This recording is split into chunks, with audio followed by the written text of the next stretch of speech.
will Malia be struggling with this season? Well, in the beginning of a season, you will see that Malia is trying to leave Beacon Hills. Yeah. And the pack is trying to keep her there. Yeah. And there's a lot of humor in it. There's a lot of comedy, and I'm excited for people to see that little part of the humor. Yeah, friends, right? Yes. Yeah, we've okay, all right. We've got the first three, so yeah. Bonjour. So what was your initial reaction to finding out that Scott and Malia might become romantic?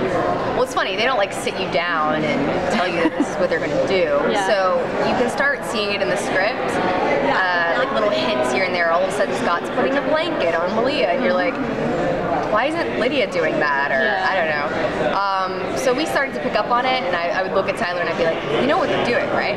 He's like, no. And I'm like, yeah. So then we started milking it, and then it is what it is now. And I think the fans, the Scalia fans at least, will be happy. Do you think there were hints for that in the prior season in 6A? Yeah, I think there was a blanket scene in that season. The ice. Yeah. Not ice. The thing that freezes us. Yeah. That scene, that episode. Interesting. Yeah, he puts like a blanket on it. You didn't. I don't know. It wasn't. My mind wasn't going there. But no, that's fair enough. I'll take anything as long as it feels earned and natural by the end. And it does. Yeah. In my opinion. Cool. At the panel, you talked about wanting to make sure Malia was funny, like when you got the offer to stay on and be that character.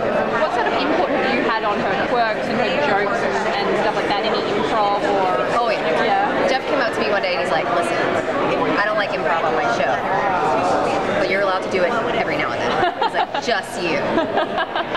He probably tells it to all the ladies, but I didn't abuse it. Yeah. And I would just sneak it in here and there, only if it was warranted. I'm not somebody that has to blurt something out. Not that there's anything wrong with that. Yeah.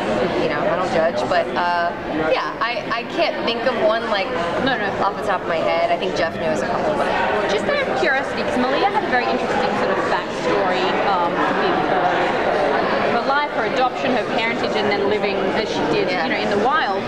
Like, how much thought do you or the writers or the directors think about that aspect of her life, like when moving her forward in society? They were just piecing it together because I was just supposed to do 2 episodes where I just cry and I'm naked in the woods. Yeah. That's what I agreed to. I didn't know that, neither did Jeff. Like, it wasn't an audition, it was an offer, so they just asked if I would come and do this small part, and I was like, sure, LA, filming in LA, I know the people, I knew Dylan, she's like, I'll come and do that, and then I did, and then I just sort of fit in, I think that's how Jeff says it, or the cast, and then they asked if I would stay. I forgot what the question was. Oh, okay, just about that. So I think they just pieced it together because I was sort of a surprise. Yeah. And every year they'd ask me, I did like a year-by-year contract just to make sure, and every year I was like, of course I want to come back.